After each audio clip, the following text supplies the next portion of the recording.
Why did you unfeeling atheist make me do this tonight? You know that I'm sick. You know I don't feel well. Oh yeah, you got that. You got that injection from the government. I did. They injected the third chip.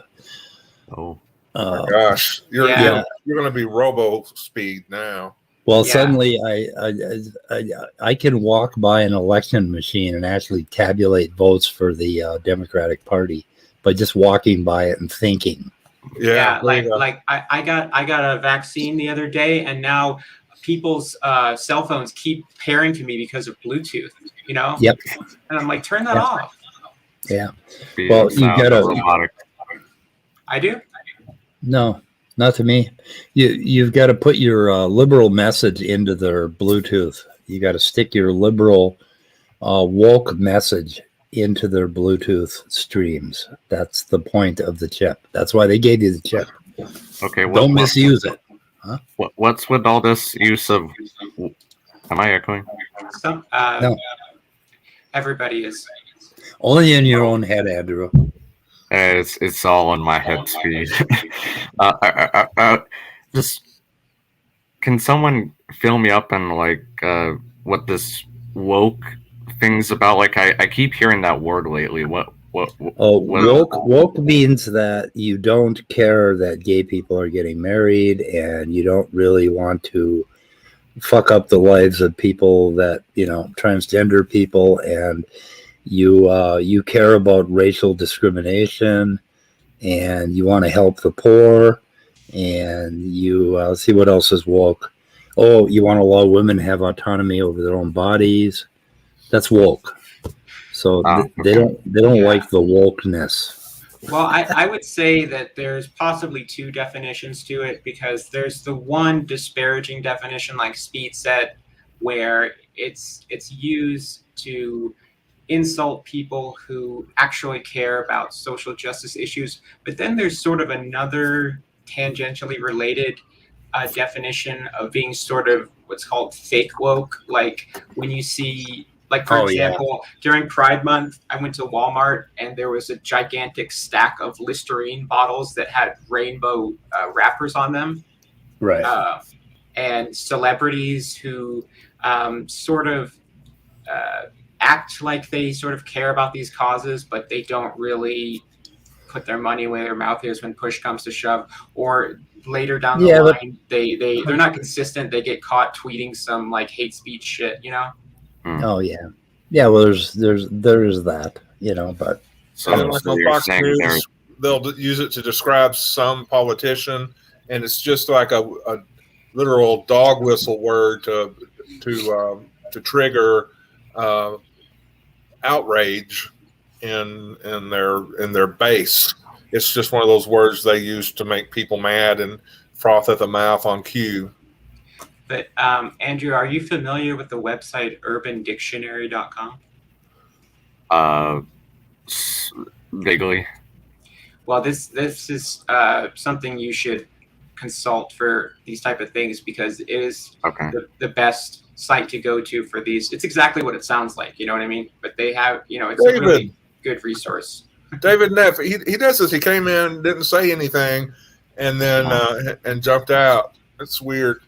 Well, as we can address him, I know how he feels. So what? That's not true. That's not true. We did when he came in. Yeah. Scott did. Well, David always does that. He only stops in for a few seconds. But come back, David, if you want. We miss you, David, wherever you are. Yeah, I didn't mean to derail the chat just now. So, Andrew, have you read Sal Cordova's new paper? The 67-page marathon. No. The beginning of it is pretty much all you need to read. Well, no, we need to read the whole paper, but the beginning of it really kind of put me off. The way they came right out of the box with an ID message, and the reason that they were published is because I think we are trying very hard to include them in the discussion. You know, that's why they got published in the book. But Wait, where was it published? it was in a $1,000 or $1,400 book or something by who the fuck was it? Springer put it out. It was just a collection of a whole bunch of papers. Wait, but that's not a journal, is it? Well, it was by a journal. They put out a collection of papers and they publish it in a book, and they try to sell it for an enormous amount of money. And which is odd. So anyway, but the paper itself, I think Sanford and Bassner made it publicly available, so there are ways to get it. I don't have a link to it, actually, but I do happen to have the paper. By the way, speaking of ID, Danny in his discussion with Daniel Nicholson, I'm thinking it was about 55, 57 minutes into that interview. Yep. They crossed that subject, and Nicholson had some interesting comments to say about it. It was really cool. I'll get and I almost think that Danny was coming at the question he asked. It was almost like, oh, so are you going to allow for ID to be real science? And Nicholson came back and said, that's exactly what I'm pushing back against. It's because the way biologists talk about biology, with the cell being a machine, they've left themselves open to this ID thing, which Nicholson thought was absolutely ridiculous. Yeah, basically, the mechanical view of the cell led to certain phenomenon that's unfortunate, ID being one of them. Right. You know, I think, the looking at the Jerry Fodor thing, perhaps we should look deeper and try to think, okay, so apparently Fodor is asking us to change some language. So so how are we basically fucking ourselves by the language that we use? Because, we've got a lot of improvement to do, right? So the way we talk about natural selection is leaving openings for crazy ideas that don't make any sense. But anyway. It seems like the whole question could be settled if somebody would look at different papers or quiz major evolutionary scientists or whatever and get their definition of natural selection and compare it to the definition that Fodor and his buddies and his followers and acolytes are using and see how they compare. Because it seems like that's the point where people diverge away from each other so much to where you can't really even have a discussion about it that leads to anywhere. They don't have a definition. They can't answer that question. Yeah. My point is they should start with pointing out a particular paper or article or whatever where they heard biologists saying something about natural selection that is wrong, and then tell us how would you change that language in order to adhere to the idea that you're putting forth. But they don't do that. Like Danny comes in gangbusters and said, well, we should get rid of the word natural selection entirely. It's all historical stamp collecting. You've heard the thing about stamp collecting. It's basically there are like two kinds of science. There's stamp collecting, and then there's the actual science. Stamp collecting is just going out and getting the data, and recording it. Anyway, so what I want them to do is I want them to tell you show me a particular paper where the language is badly used, and then tell me what you prescribe. What do you think it should have said? And then we got a conversation. Now we can take a look at it. And I think in most cases we would end up agreeing that a lot of pop science, and the way scientists talk when they're all in the scientists shouldn't be allowed to go out into the public because not unless you give them some drugs, because I have a question. yeah. Go ahead. So if by using the current definition of natural selection and the methodology based on that science who study evolution and geology and paleontology have been doing for, like, let's say, the past 100 years or so, if that's resulted in people like Neil Shubin being able to predict exactly the place on Earth and the exact layer where he thinks he's going to find a fossil that's never been found before, and then they go there and actually find it, based on the accuracy of the predictions, doesn't that show that the definition of natural selection and the way that natural selection has been functioning works? Yeah. And Well, with you know, Shubin, I don't see that so much as directly relating to natural selection as it does with understanding the fossil record and the idea of transitional species. I think that's where the strongest predictive power is. We better change the subject because Dr. Dan's here and he will shame us for keeping on talking about this. Yeah, I would agree, Scott. It seems to me to be more a question of phylogeny. I guess it could be related, that specific prediction, to natural selection ultimately. But I wouldn't say... Yeah, we know that natural selection is part of the story of Tiktaalik, right? Because as what it was transitioning to, because from there, you get stronger legs, you get better air breathing out of the water, and so on and so forth. Yeah, so natural selection is there, but as far as the predictability of where to look next, I think that's more to do with the fossil record. Yeah, like I'm not, maybe I could have worded it better to say that there's not maybe a direct connection between the definition of the term and saying that it is a mechanism of natural selection. All I was really saying is just, okay, well, if Fodor or, Danny wants to criticize the way that we're currently doing things in the field of evolutionary biology, why has it been so successful? Why, I'm not seeing a good enough reason to fundamentally uproot one of the major pillars of evolution. And it's not the only mechanism of evolution. There are several, and they're interconnected and interrelated.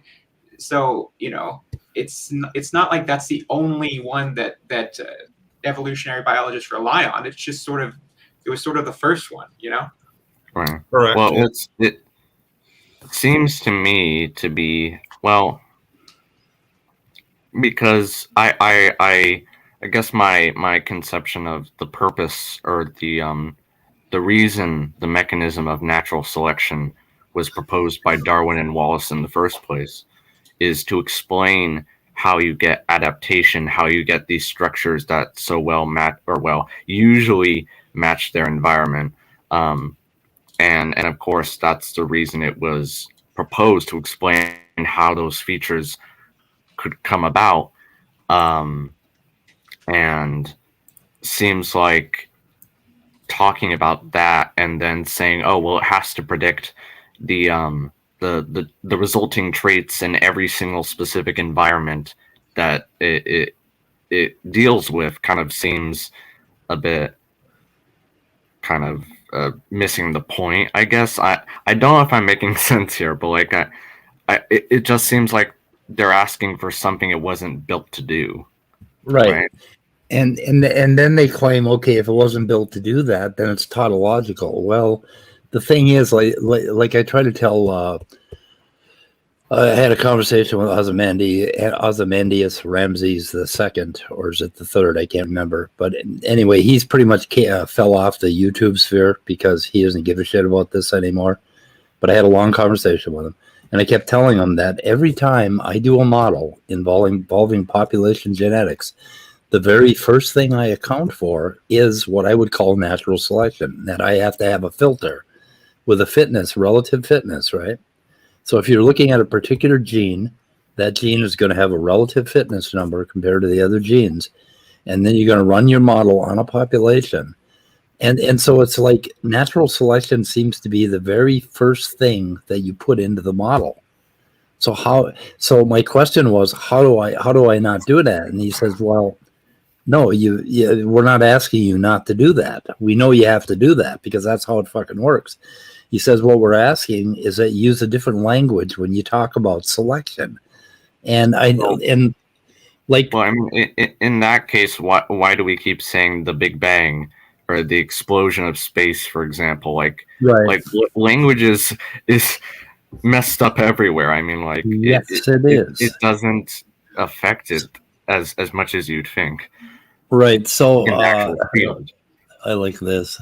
You just say I call philosophy sometimes philosyphilis because I think it's more accurate. It tends to be a disease sometimes, but so my pushback to Danny and all the others is give us one example of an actual biologist using natural selection the wrong way to say something, and then tell us how you would rewrite it to make sense. What would you Speaking change? of Ozymandias, Yeah. Hi. I think you're there. Oh no. As a Now I'm in bonus, trouble. I'll even try to answer what I think the objection from Fodor is anyway, and then maybe we can change the subject. But as I understand it, the criticism is that natural selection can't predict what specific genetic trait is going to change or change in a population. But I would say if you look at the example of the peppered moth, the reason that the peppered moth populations had a different color morph, a darker one, was because of one single mutation. And that is the whole peppered moth example is an excellent example of natural selection because, just like if you have, I was talking about this in one of the last streams, if you have like a grassy area with green insects and a brighter color insect, the green ones that blend in and camouflage are going to get eaten less. And it was the same thing with soot-covered trees. So you had moths that got a mutation that led to them being darker, and they blended in better with the trees that were covered in soot from the Industrial Revolution. And that was one mutation. And I don't know if that answers the criticism, but if I can add on to that, I think another part of the argument is they say instead of, like you said, having predictive power over specific environments, they're saying it's kind of a retrofit kind of thing. Like you can go back and say, oh, the reason this trait became more common was because it was evolutionarily fit. But you can't necessarily say, oh, this trait is fit, therefore it'll become more common in the population. I think that's another part of the objection. It is a valid criticism that we oftentimes come up with just those stories that maybe aren't entirely hashed out, right? But for the peppered moth, it's pretty goddamn obvious that we got the right story. But they're saying that you also have to look at much more information than just natural selection. And natural selection itself doesn't do the heavy lifting there. What's doing the heavy lifting is the environment. And my comeback on that is, well, that's exactly what we're trying to do in 2020, in this decade with biology, is we're trying to look at this more as a dynamical system. And we're not saying that natural selection does all the lifting. Nothing does. Life is a complicated dynamical system which goes back and forth, right? So, okay, Fodor, we got another one from Ozzy here. So Fodor is, wait a minute, did you just, God damn it, Scott. Sorry about that. Not saying we abandon certain idioms in evolutionary biology, but that we recognize what natural selection does and doesn't explain what's actually doing that. Yeah, exactly. And that's why that in a lot of ways, that's what the extended synthesis is about. And that's what we've been working on for the last 20 years. 40 years is changing from the modern, what do they call it? What the hell is it called? The modern, the thing that came up in 1930. The modern synthesis? I guess so, yeah. God, why doesn't that seem right to me? Anyway, we've been pushing back on that for 100 years almost, and basically refining the way we talk about this, because we're looking at life not as a machine, but as this dynamical system of flows, right? We're looking at how the genes flow with and the environment flows, and all these changes in populations all flow together, and you can't. And it's correct that you can't point at one thing and say, "Oh, that's it. That's what makes life. That's what makes life evolve." Nobody is saying that anymore. But now Ozzy said that there are biologists that are using these archaic ways of talking. But damn it, Ozzy, I want an example. I want an actual paragraph from a biologist that we can take a look at and we can pick it apart. Could I maybe throw out a question for Dr. Dan, since he's in the chat related to this subject somewhat? You want to ask Dr. Dan a question? Sure. So yeah, Dr. Dan, would it be, I guess, a consistent way of viewing it as they're asking for natural selection to be kind of a hypothesis, a specific statement about what happens, whereas natural selection or evolution by natural selection is more like a theory, and that's a more general statement about many different specific circumstances? Would that kind of be reasonable to say, I guess? I don't know if that makes sense. Yeah, you lost me. I mean, maybe he got that, but yeah, well, just because I often hear hypotheses specified as a proposition about the world and how it works that reflects a specific situation or a narrow range of facts, whereas a theory in science is a more general proposition and unifies more disparate situations. Well, I want to look at this. If I could take a crack at this, I would say that maybe you have them sort of reversed, because one word that I think is synonymous with a scientific theory is it's sort of an explanation, like an explanation of a phenomena that we observe in nature. And it's built on different hypotheses about, well, why do we observe this thing that happens the way it does, and there's different hypotheses. And then eventually, if you study anything in science, you can go deeper and deeper down the rabbit hole, and it'll, especially if you think about fundamental particles and particle physics. But you have a scientific theory is sort of a amalgamation of all these different hypotheses that are believed to likely be true. That was probably shitty. Okay, we're looking at something here. Okay, Fodor does not say that we cannot predict which gene frequencies will be affected. His argument is that there's no way via the theory to specify what phenotype is relevant in the explanation. So the theory doesn't have enough. It doesn't have enough widgets to basically tell you what the phenotype. But the problem is, now this goes back to the idea that the genotype is a blueprint for the phenotype. It's not. That's not how it works, right? There's this whole problem with how information gets from genes to phenotype. And that is a gigantic field that involves embryology, and it involves the environment, right? So it's an interplay of embryology and the environment that causes the phenotype to happen. And basically the genotype is a part of that, but it's not as big a part of it as some people thought in the past. They thought the genes were somehow a blueprint for an organism. Well, if you look at embryology for 25 minutes, you'll realize that is not a blueprint. That's not how it works. It's more of it's more like a butterfly flapping its wings and a tornado happening. That there's no blueprint in the butterfly that makes the tornado, right? If I can just highlight something, I really like what Dr. Dan said here about traits are selected for, and genotypes are the things actually under selection. I think that's I really like how he worded that. Just to What's that now? put out there. Which His one? comment: traits are selected for, genotypes are the things actually under selection. Yeah.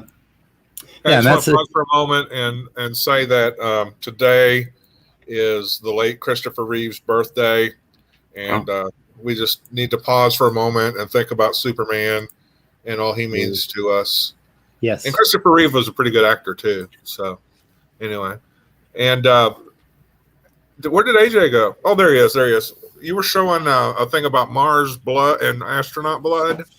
Yeah, I just figured that we're never going to get off this topic, so I gave up on Oh. it. But yeah, the idea is that you can't really take cinder blocks with you on a spacecraft. You know, they're a little bit heavy. So scientists have sort of been fooling around with the idea that, you know, well, what is the surface of Mars mostly comprised of? It's, you know, iron. It's like rusty dust and rocks, basically, and some other chemicals, I think, like copper and some other things. And the chemicals that make up the soil on Mars, they found that if you mix them with human blood, you could actually form sort of a strong brick-like material. And I guess the idea is that instead of trying to take heavy packing material with you, you would have the astronauts there, and you have a renewable source of something to sort of mix, and you wouldn't be building structures out of this stuff where, you know, you're like inside the structure and your walls are made out of this stuff. It's likely that it would be put on the outside of a structure to strengthen it and to shelter it from harsh solar winds and the radiation and the temperatures on Mars, you know, because Mars doesn't have an atmosphere like Earth, and it's much smaller, so it doesn't have the same type of magnetic field to sort of shield you from all of that blasting radiation from the sun and from outer space. So I think that was more of the idea, but I can put the link in the chat. It's kind of a crazy idea. Yeah, you would think that they would find some, because it sounds like they're just trying to find a substance that acts as a binding agent, right, you know, to make the material stronger. Surely they can find some mineral on this planet that would, when you crush it up or powder it, would do the same thing. And you're going to have to be really careful about the water you use as well. Are you guys trying to change the subject? Yeah. Well, I felt bad that he showed that article for so long and then just got discouraged and had to put it away. So anyway, yeah, I was kind of trying to change the subject because, you know. So Danny, we've strained it. We know you love Oxy, but it's Ozzy.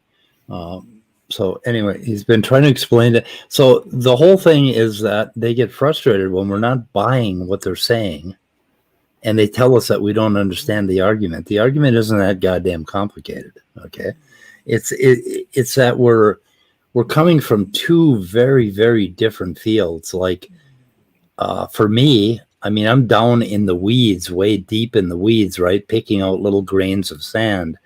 And they're looking at it from 20,000 fucking feet. And we're using different languages.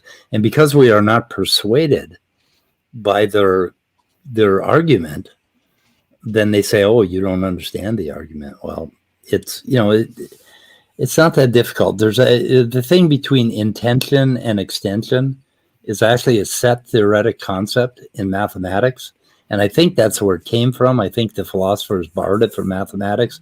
Could have been vice versa. I'm not sure. But yeah, I just love this idea that a PhD professor from Rutgers is incapable of understanding some guy who wrote a book's argument. Like, I'm saying this again. If people are having trouble understanding what it is you're saying in your argument, maybe your argument sucks and you're a shitty communicator. That's your fault. That's not the other person's fault. You know? So get a better argument then. Okay, what do we got here? We got to show this. But yeah, sometimes. Yeah, well. Let me hang on a second. We got something from Dr. Dan. Can you all see that? Yeah. I can't really read what they're saying though. Really? Well, maybe you ought to get a bigger monitor. You're going to need a bigger boat. You know? Let me try that. There we go. Let me try this. How's that? Now let me get rid of the goddamn comment. Okay. If you want me to change the subject again, I got topics lined up for days. Hey AJ. Yeah. Shut the fuck up. That was uncalled for. Yeah, I know. I just thought you'd appreciate where it was coming from. Yeah, science is an open process in which a good idea can come from anybody. Yes, widely believed theories are on occasion overturned by simple thought experiments. And yes, your philosophy degree equips you to ask interesting questions sometimes. But you did not just overturn special relativity, a subject you learned about an hour ago, with your race car and a train idea. You just don't like that I'm turning a rational eye to your dogma. Hey, what's the email for the president of physics? Yeah, it's pretty good. Anyway. Hey, I'm the president of physics. Here's Jay Patchett. Okay, AJ. Now, AJ, you can change the topic all you want. Oh, AJ.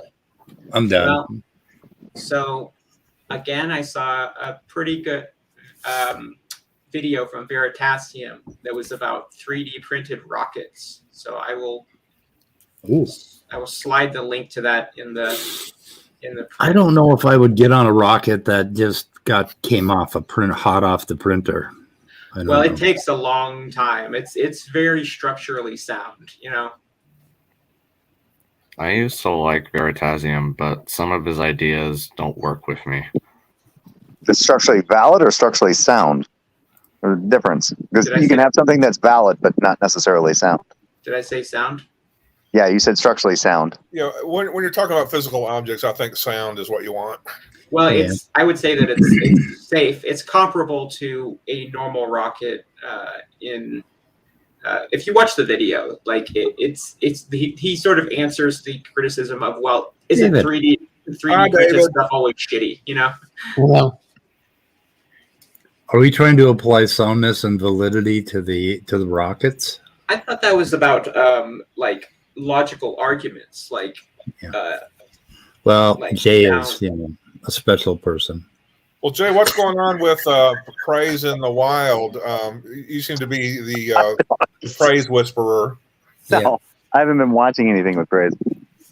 You just is he still doing streams every night? Yeah. Well, no, I don't know if he's been doing streams every night, but I know he was supposed to be retired, and he apparently seems to still be doing some things, but I haven't been keeping track of anything.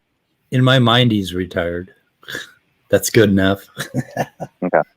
Yeah, I don't know. Yeah, I haven't. Sometimes the streams are fun to drop into. You hear the damnedest things. You hear some pretty crazy shit. Well, David Neff, before you hop out again, what's been going on with you? Yes. No, not a whole lot. Just busy with school. Yeah. A lot of school going on, huh? Well, it'll get better in about 5 years. So, what classes are you taking? I'm taking math, philosophy, piano, and public health. You're trying to get the philosophy or the social sciences requirements out of the way? Yep. Yep. Yes. Oh, that was unexpected. What's that? Jay had to drop out. Instead of losing David, like Scott said, we actually lost Jay. Man, yep. They're dropping you guys. The ironing is delicious. Fluctuating. And I called him the president of physics. I'm insulted. So my friend Mark Stoney texted me that he was watching a college football game and he saw an advertisement for the Creation Museum in Kentucky. Oh boy! Or the Ark Encounter. Really? Yeah. Yeah, Ham is really pushing his arc. And I guess he claims his attendance was way up this summer. He was all happy about it. So I don't know. But I get emails every day. Go to the Ark. The Ark is great. We're singing songs at the Ark. We have a new organ. You know, whatever. It's like blah blah blah. The Ark is a problem. Be Come funny to if the the Ark Ark fell Encounter. down. We have cookies. What's that? I said, come to the Ark Encounter. We have cookies. Yeah, it'd be kind of funny if the Ark fell down one evening. You know, just fucking collapsed and fucking sunk in the You know, sand. to tell you the truth, I would much rather go to the Chicago Field Museum to see my dinosaurs and stuff, you know, because or just about any animal, because you know it's a great institution and it really deserves to be called a museum, not like that travesty of a Yeah. carnival show. It is a travesty. So I had a tweet go semi-viral today. Well, congratulations. What did it say? It was about Matt Powell, and basically I showed a screenshot of a comment where Matt Powell was talking about how another YouTuber who's a guy who wears makeup on stream sometimes is a disgusting pervert, and calling him a bunch of homophobic slurs and stuff. And so I just posted a picture of me wearing makeup just as a sort of fuck you to Matt Powell. Oh yeah, I saw that. Yeah, people seem to get a kick out of it. You know, the tweet, the comment from him was really fucked up, and I love the idea of Matt Powell on his account that says Matt Powell official, being so brazen as to post a comment filled with just blatant like hate speech like that. And I think to me that shows that he is such a bigot that he's unable to control himself from just publicly making himself look bad. You know what I mean? Like that's true bigotry in my opinion. Well, a lot of creationists, not all of them though, but a lot of them are basically man children, in my opinion. We got a new person. Do you know me? Do you know? Oh, do you know me? No, do you know me? I don't know who that is. Oh, it's probably Peter. So, yeah, I was going to have a trial for Peter. So what Peter did is he took a naked picture of himself and he photoshopped my head on it and put it out as a thumbnail. You know, and I think that was fake news. You know, I mean, showing his body with my head, it just isn't accurate. And he also did another one with not only your head on a naked body, but like pushing a wagon or a wheelbarrow. Yeah, that's the one I'm talking about. Body with Otangelo's head on it. Yeah, that was actually Peter's body that he photoshopped my head on, and I have that on. I have a good source of that information, and I happen to work out. I don't look like that, so that I'm sorry, Peter, that you abused your body all these years, but. So I don't know if this font is too small for you guys to read, but Utah Outcasts. Yeah. Oh, I like those guys. Yeah. So Utah Outcasts is it's two male hosts and then a female host, and then one of them, Kyle, he goes on stream like wearing eyeshadow and stuff, which is his, obviously he can do that if he wants, but apparently Matt Powell is just sickened by this, which it's kind of like, I don't know why you care so much, but yeah. So I'm just going to leave this up for a sec so people can read this. It's pretty bad, I get since been deleted, obviously, but. Hey, Speed. Oh. I think he's muted. Oh, I was just going to say, should we let Do You Know Me in? See if he has anything he wants to say, because it seems like we're losing people here. And then I posted this picture on there. Oh. So it's I think it's funny that he deleted the comment, because that shows that even he knows that that's a bad look for him. But it's at 49 likes now. Oh. And I just got to 250 Twitter followers too. So, raise the roof. Raise. Oh, Put your hands in the air. So, are we bleeding people? Yeah, I guess so. That's why I guess Scott put the link in the side chat. I keep putting it in there just, Yeah. anytime somebody suggests somebody coming in. I guess I was wondering if Do You Know Me can come in, because I haven't seen him around before, so I'd love to hear if he wants to talk about anything. And you can prove that he's come on not in, old Peter. guy. Come on in, dude. Just look up north a little bit. You'll see a StreamYard link. Yeah, I mean, Yeah, I'm not ducking out, man. I came prepared with topics and shit. I'm carrying the show on my back. Good. Yeah, Good. you are. I'm like Tom Because Brady. I just want to point out that I got the booster yesterday, and I was pretty okay yesterday. Felt a little tired, but today I woke up and I slept all day, and then I got up and I had some coffee, and I started to feel good. And Mutable said, "Let's do SNATA," and it was a really fucking bad idea because I don't feel good. Oh. So you guys are carrying this. So, Jorge, do you feel good today? Yeah, sure. Good. I'm fighting my kids, so. Oh. You're fighting your kids? I got one's going through a growth spurt and just will not sleep. Oh. Oh. I thought it was like a boxing match or something. No, not oxycodone and duct tape. Good parenting. I got it from the Bible. What you do is you get a bottle of Jack Daniels and you stick your finger in it, and then you just let them suck on your finger. You just give them a little bit of whiskey. They'll be right out. Yeah, they actually used to feed us whiskey when we were babies, when we had like in a teaspoon for colds. They give us whiskey and honey. Or for when they're losing their baby teeth. I don't think a whole teaspoon is what they're supposed to do. I think it was like just a little bit, like I said. Are you sure it wasn't a tablespoon? It could have been a tablespoon because I ended up almost drinking myself to death for 57 years after that. Good job, Mom and Dad. I'm hoping to avoid that with my children. Yeah. If possible. Yeah, because that shit tastes pretty good, actually. I don't know. Do you know me? Hello. Hello.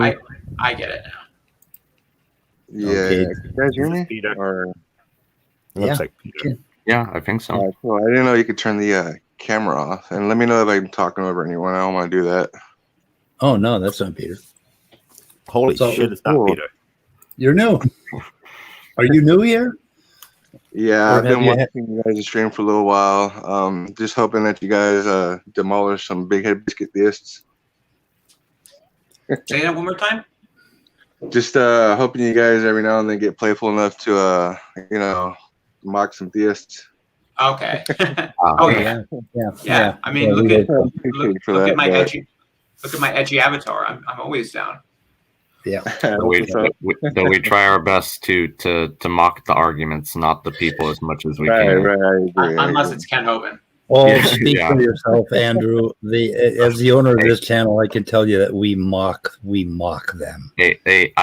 That's my standard, not your Speed. Okay, your standard, not mine. Yeah, my standard. Like I started out, just addressing their arguments, and like after about the 15th time I addressed the same argument, I decided I just want to talk about them rather than or mock them rather than take them seriously. But yeah. Well, there's a fundamental problem with this sort of idea. How can you attack the argument and not the person when the people are so fundamentally dishonest that their arguments are based on complete strawman misrepresentations of your side in the first place.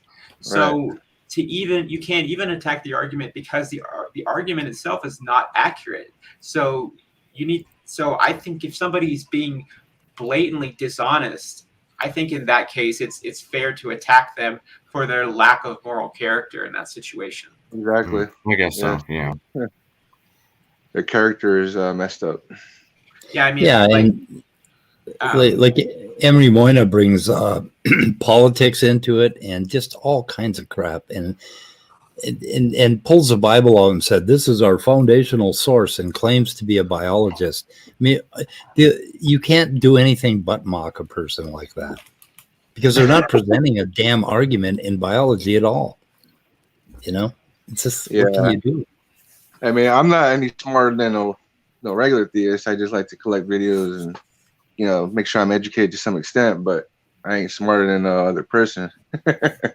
Well, yeah, I mean, I like it. They make good punching bags, basically, and I think it well, for me at least, it really helps because once you see how well, like what when as you try to take down their what you find out to be ridiculous arguments, you actually learn a thing or two about things you should be saying and things that actually do make sense. So it's not completely one-sided there. Yeah. I mean, a lot of the time what baffles me is how much more than us theists or like-minded people think they know what they don't know. Yeah. Yes. Yeah, definitely.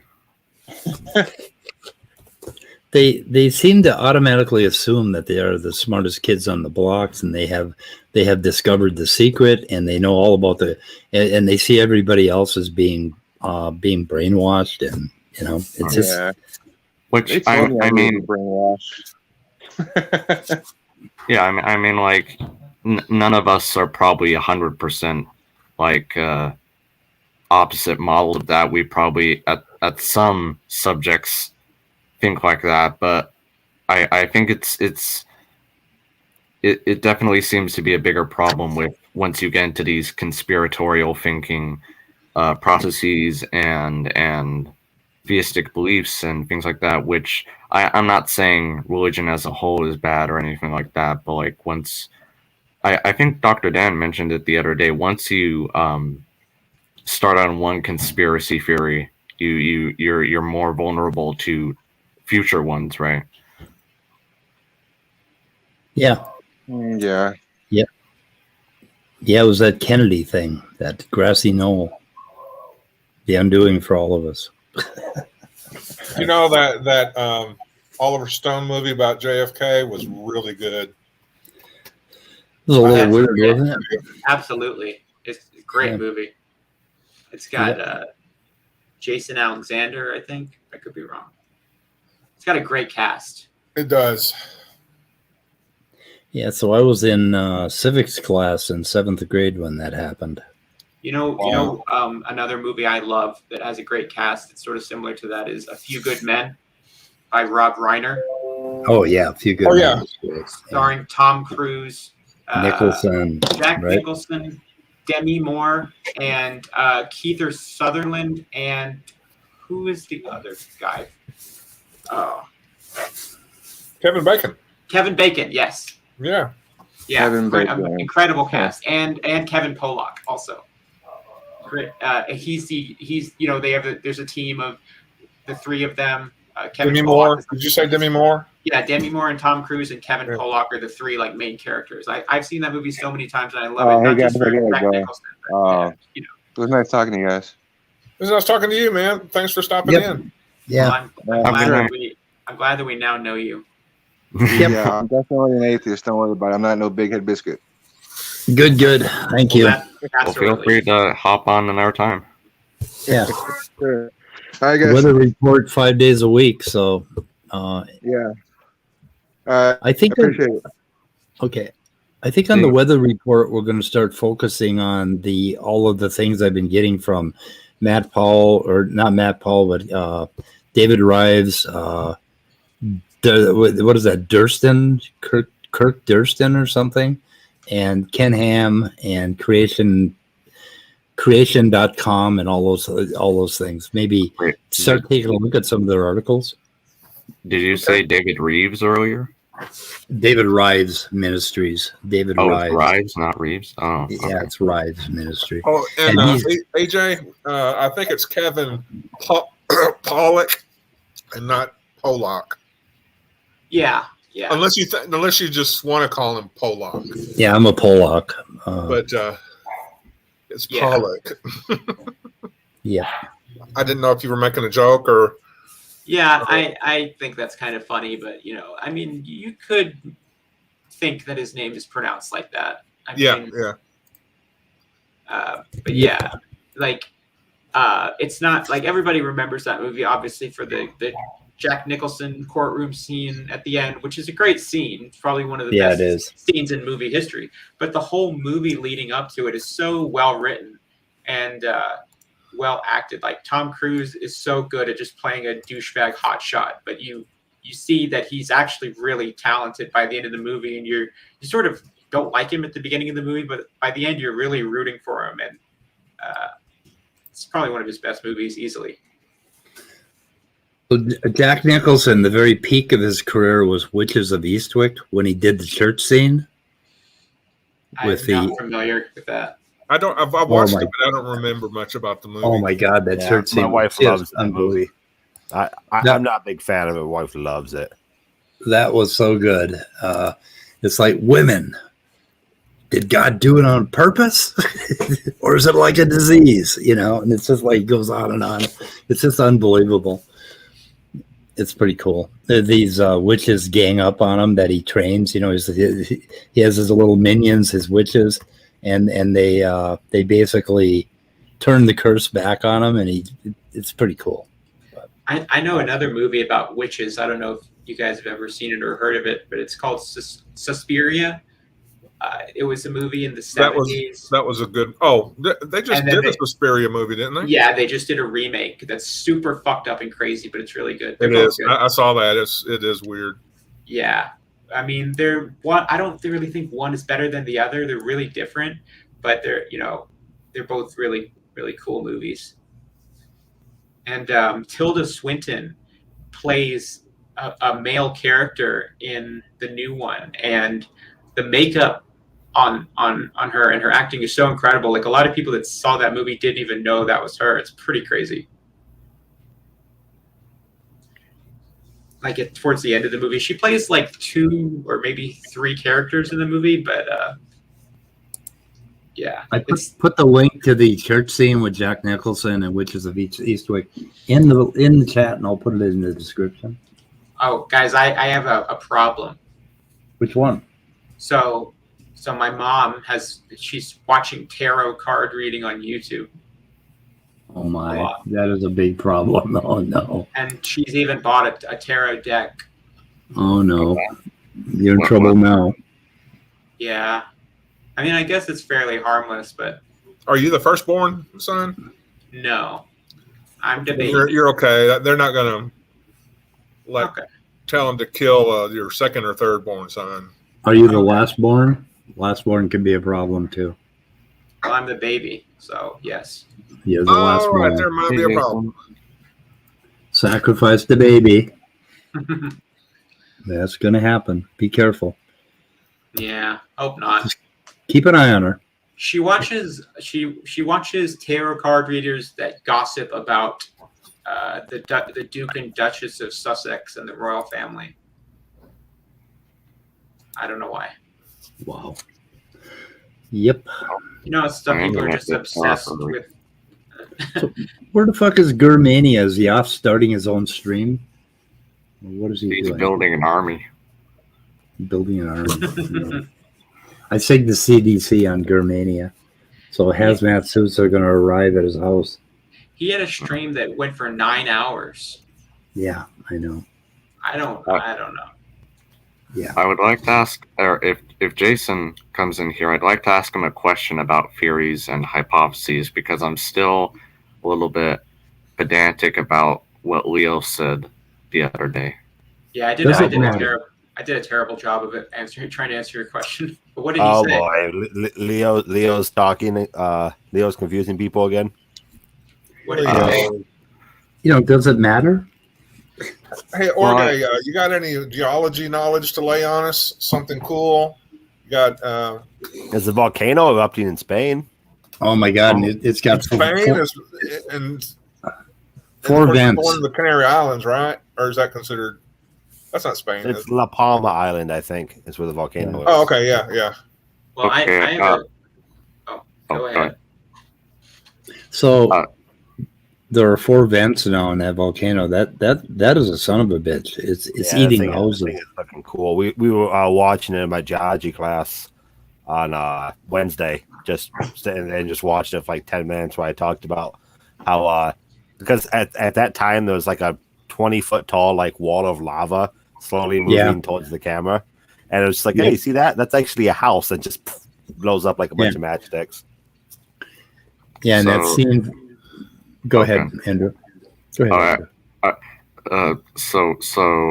Jorge, SFT, I don't know if you saw, posted I guess he's doing a new series now called Creation Basics. Like he had 5-minute videos basically in one, and was on the global flood. So if you can, off the top of your head, would you be able to give 3 pretty good reasons why the global flood never actually happened? Sure. Reason 1, there's a global flood. So, all right, let me back that up a bit. I'm going to say a preface. Right, preface to 1. Whatever is deposited had an environment to deposit it. You only get sand from things that make sand. Okay, Right. that makes sense. Yeah. So, a global flood would deposit. Right? A global flood would lay down the things from a flood, which are chaotic and everywhere. That never happened. 2. You got something, AJ? Yeah, sorry, I had my headphones off for a second, but I had sort of, I think, a relevant question because I heard Kent Hovind say in I think his debate with Mark Reed recently, he was saying that because the flood happened, that the all of the animals were buried, in a similar amount of time, and the animals who would drown first would be at the bottom layers, and the animals that could stay out of the water the longest, i.e. birds, would live the longest. So he was saying that most, or if not all, of birds would be found in the same layer, and that it would be near the top. So I'm just interested on how incorrect that is, because I know we have birds in the Jurassic layer, which is way down there.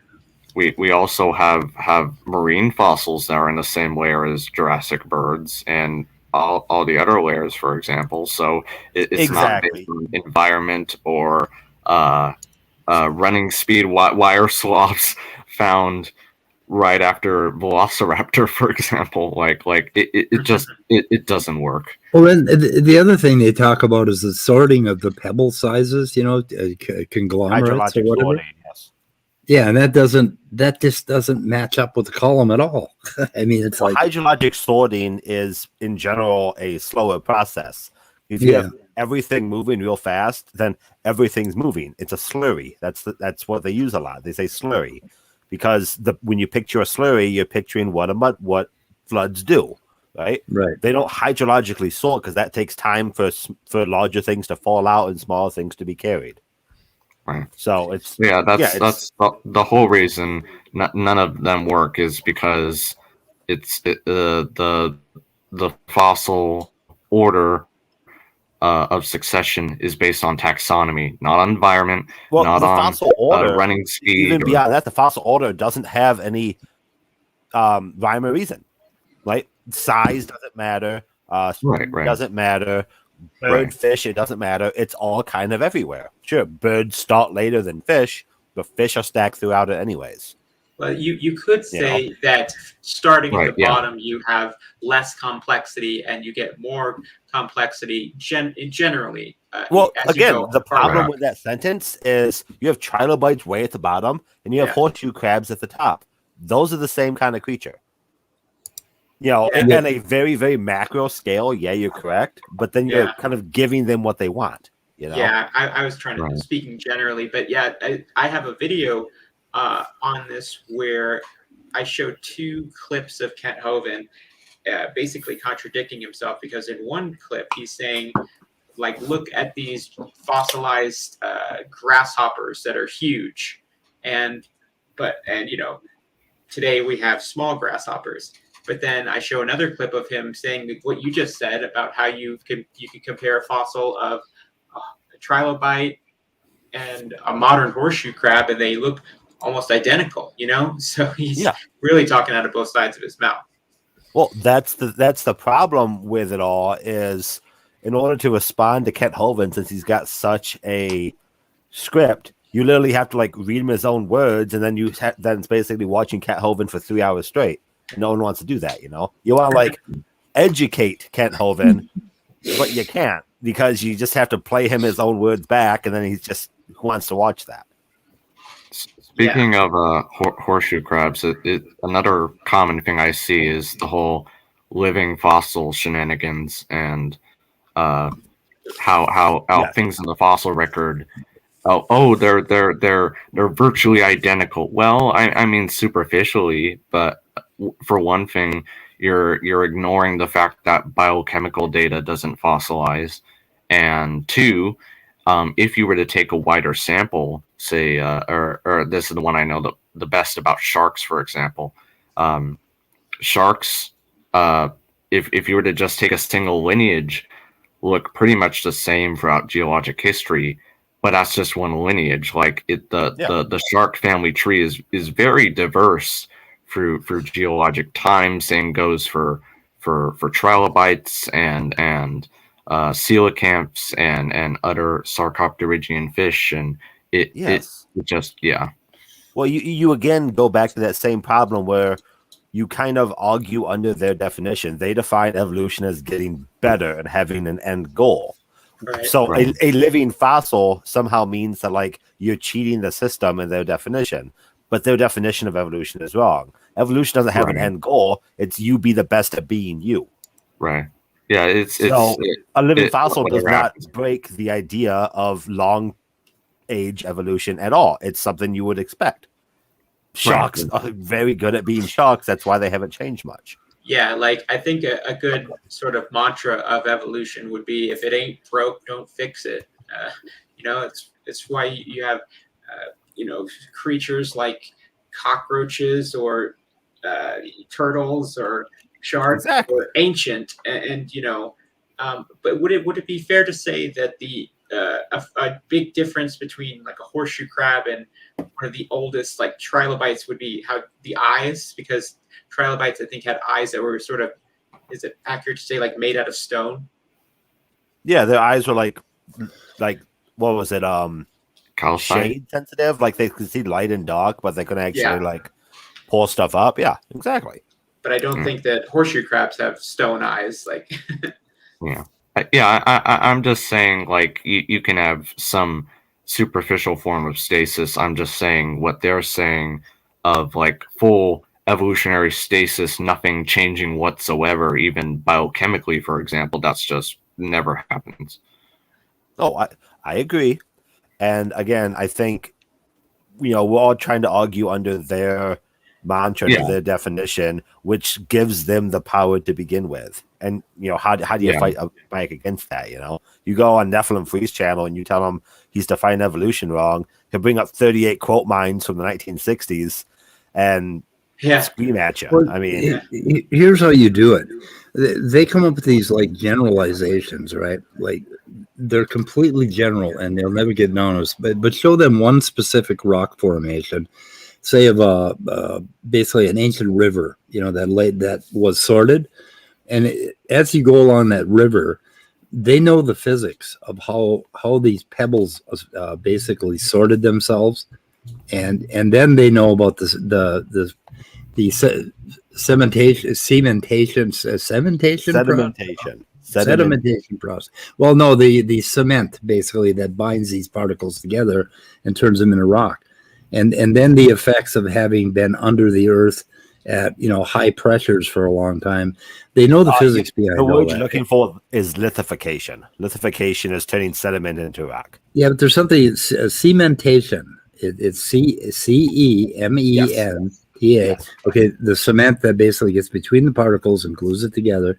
And there's a whole lot of chemistry involved in that, and some of it happens over large periods of time.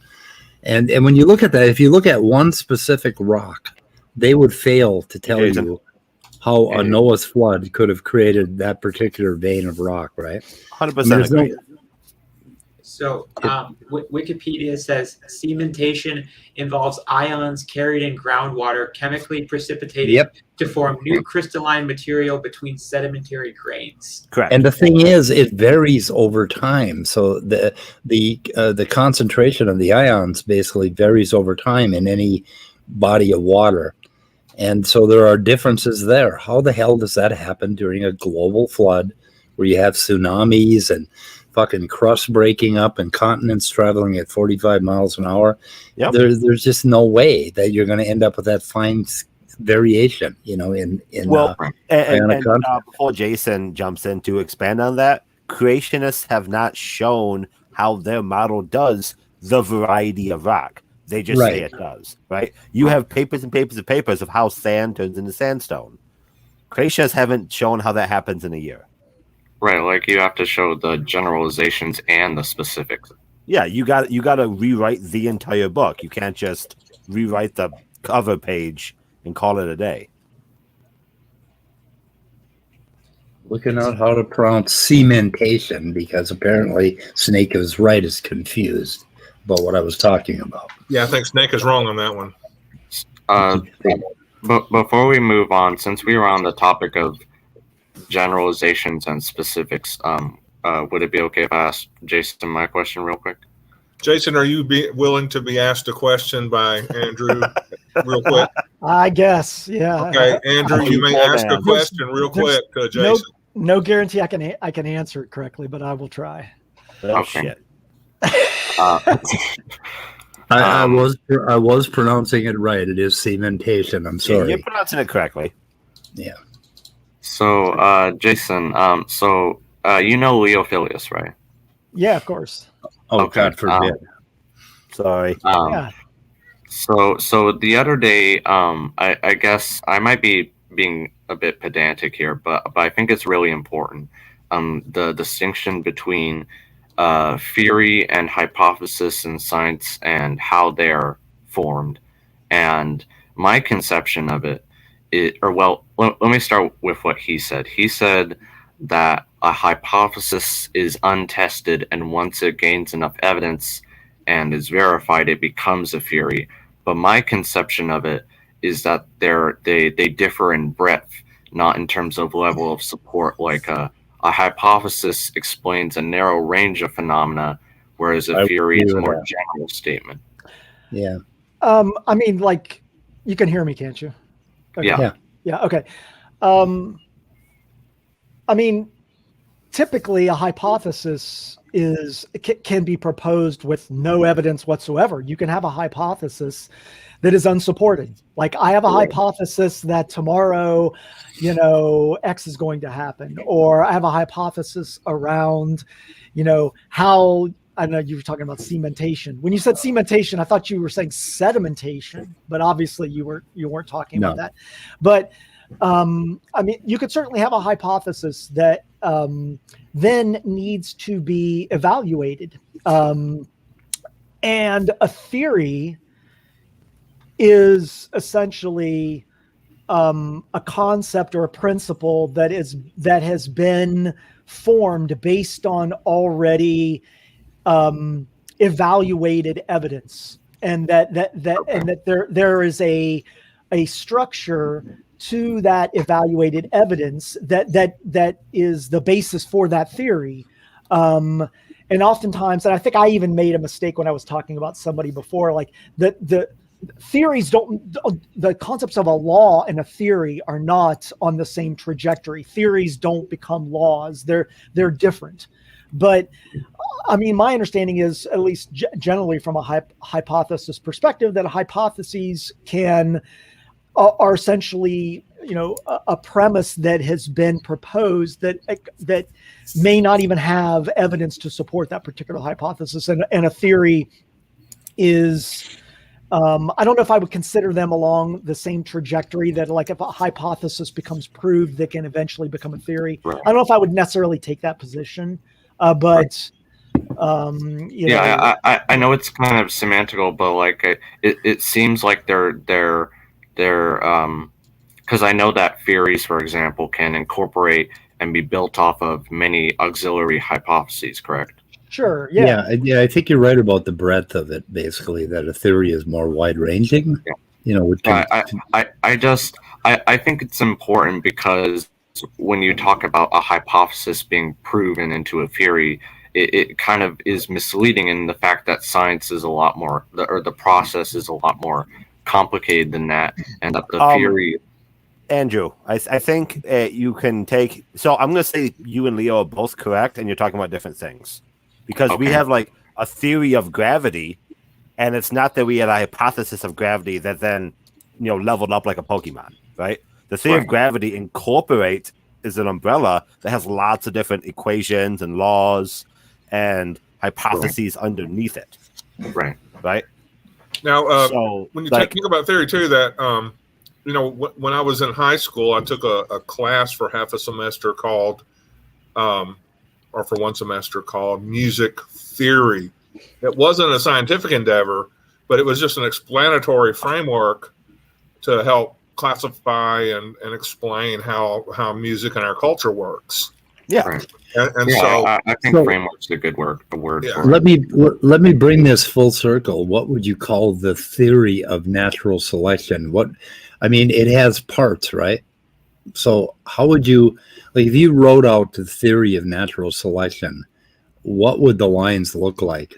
Basically, the parts. What parts would you include in the theory of natural selection? It wouldn't just be one, quick statement, would it? It would be a whole lot of. Be. You could say it in one quick statement, and you could write an entire textbook on it. Yeah, and but you would be right both times. But if you wrote an entire textbook, you're going to be talking about parts, right? You're going to be talking about Exactly diploidy and haploid, and you're going to talk about copy variations. You're going to talk about populations. You're going to talk about gene flow. There's a whole lot more to it before you would call it a theory of natural selection. You wouldn't just say the entire theory is survival of the fittest. You'd be done with your book in like one line, right? I think we just gave Dr. Dan a stroke. So, Jason can, tell me if I'm incorrect here, but saying like the theory of evolution is descent with modification, that's not wrong. You're missing a lot, but You're that's missing not a wrong. whole lot. It's like saying the car is red. That's a true statement, but I'm not telling you the make, the model, the engine. I'm not telling you the interior, but I'm still being accurate. Yeah, you might be able. Yeah, you might be able to make a summarized statement, obviously, of what that theory is. But certainly, that concept of a theory is it's not a simplistic statement of fact. It's an explanation of a system, and that explanation can be maybe summarized, but it has many levels, and I'm imagining it has a number of hypotheses that have been proven that support the principles around that theory. Yeah. So, and I know you were mentioning about like the theory of gravity. I would just to keep in mind that what's like the classic thing is like theories talk about why and laws talk about. Am I right about that? Theories talk about why something is, and laws are more discreetly about like the way things are. Yeah. So I just want to say to Dr. Dan, who uses the theory of natural selection? You would say the theory of evolution, because it's a lot more complicated than that. Hey guys. Hi, Lisa.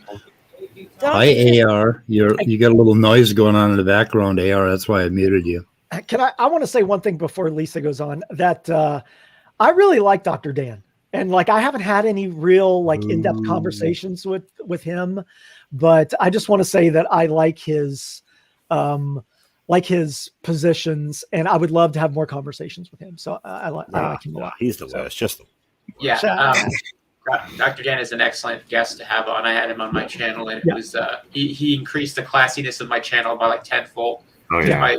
He's great. Yeah, but Dr. Dan hates me, so he very seldom comes into my streams because well, I would hate you too. So I just wanted to add that it's because I'm old. Yeah. So a theory I would say is like an explanation that's established, an explanation of a phenomena, and a law is something. A scientific law is something that can be used to predict the behavior of the natural world, or sort of predict these phenomena. Yeah.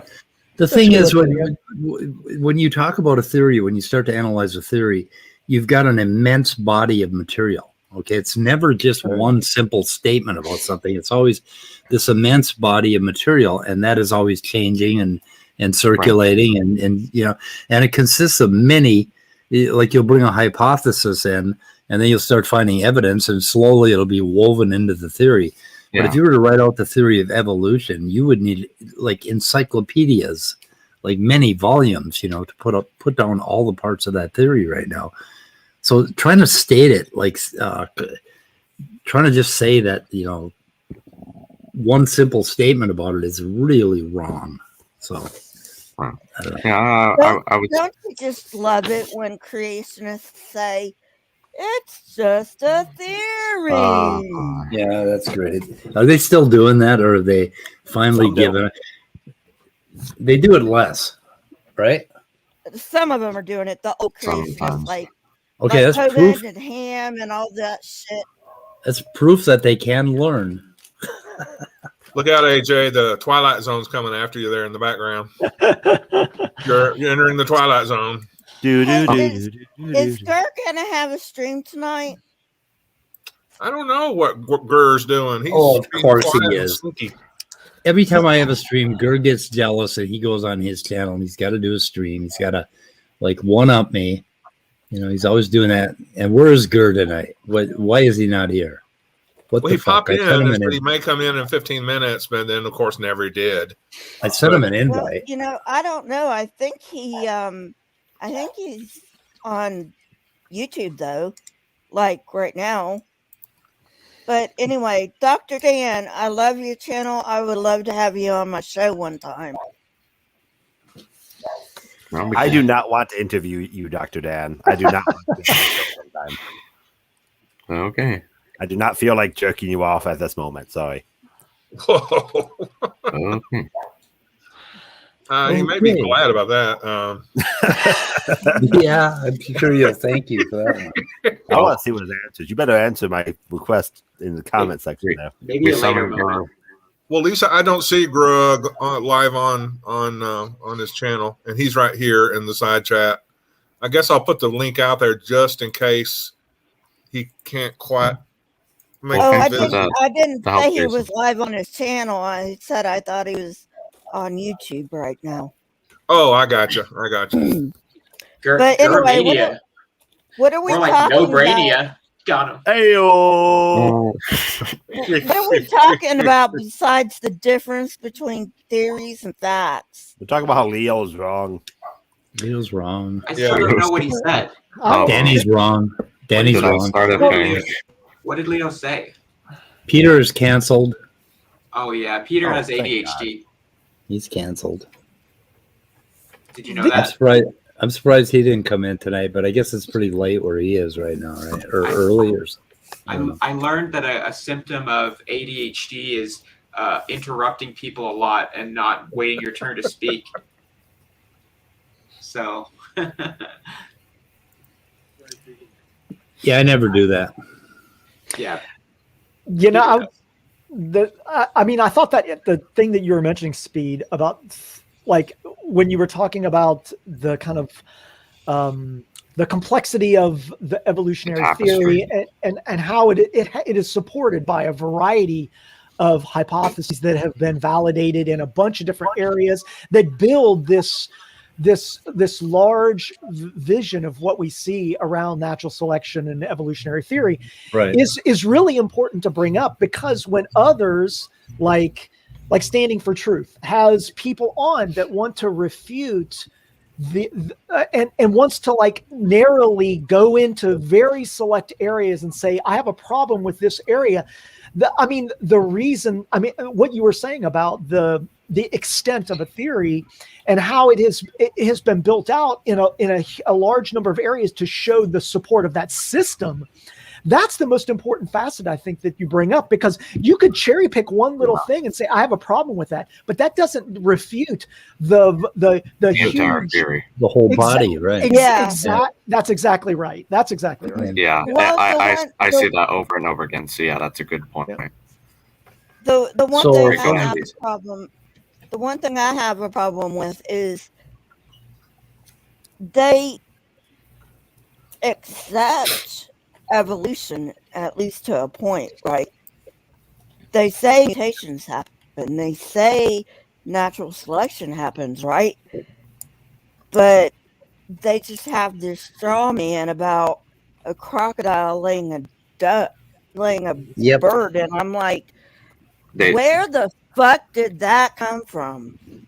they Oh, have to build limits into their mental thinking, otherwise they would naturally extrapolate or carry it to the natural extrapolation Yeah. where it Well, ultimately see- leads. But the problem is with creationism is that a lot of them believe there was a literal flood, worldwide flood, 4,400 years ago, I think. You know, in order to make that work, you have to have not just evolution, you have to have hyper evolution on steroids. Yeah. Well, here's the thing, Lisa. It's not hyper evolution. It's created heterozygosity. Woo! That's a lot of syllables there, Andrew. Are you a muscle Whatever black? the fuck that means. I mean, I know what the words mean, like individually. I just don't know what the fuck they mean together. Well, it doesn't make You know any what I sense mean? at all. But they came up with something that they came up with a workaround to have it make sense, right? They came up with the idea that God created Adam, and he had 2 copies of each chromosome, so you can only have so much heterozygosity there. And then he came up with Eve, but Eve was created with 40,000 eggs, and every one of those eggs had a different genome. That's what they came up with on Standing for Truth's channel about 6 Really? months ago. Wow. And I haven't heard them talk about that too much. But anyway, so basically, God had sex with Eve 40,000 times apparently. Was my takeaway. But that facet. That's just ludicrous. It is, but that's the kind of I was listening to Fuzz Rana today, and he was talking give and take. Do viruses point to design?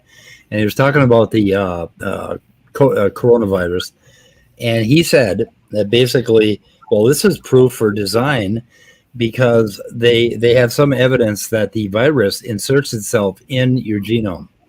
Okay, but it does not have a reverse transcriptase to do that with. It relies on your endogenous retroviruses to do that, and it inserts itself.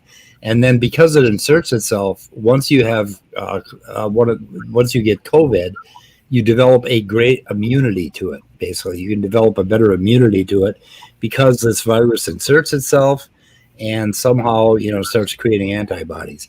What? And I don't know what the whole fucking story is. I'm not a virologist. Anyway, so he said that's proof that God put endogenous retroviruses in our genome so that we could combat COVID.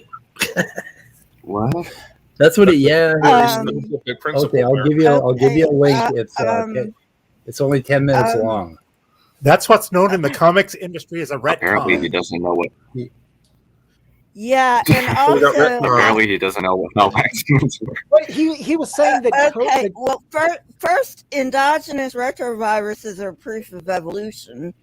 Okay. Second of all, Yeah, he's saying no. It's proof of design. He's okay, but second of all, how do they explain mitochondria?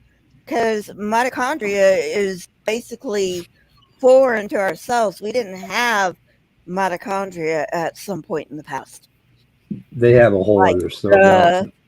This guy was saying that it alters your DNA. Is that what he said?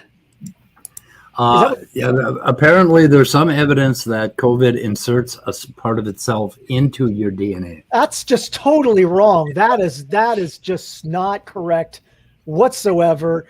My understanding is that COVID doesn't enter the cell or the nucleus. It does. Are you trying? No, you're talking about the vaccine.